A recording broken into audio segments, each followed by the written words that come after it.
Next is SCARA configuration. It is a special version of a jointed arm robot whose shoulder and elbow joints rotate about vertical axis instead of horizontal.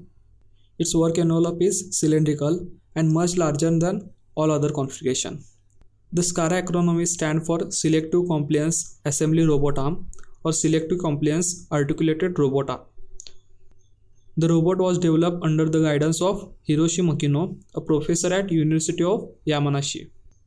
The arms of SCARA are flexible in XY axis and rigid in Z axis. As you can see in figure, it is a representation of XYZ axis of SCARA robot.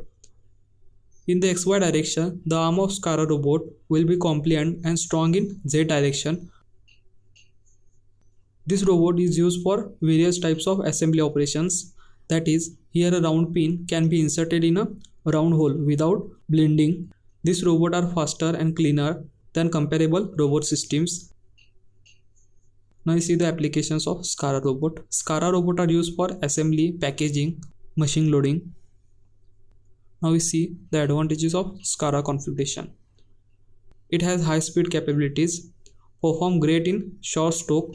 It contains donut shaped work envelope. Here the disadvantage is the robot requires a dedicated robot controller like PLC.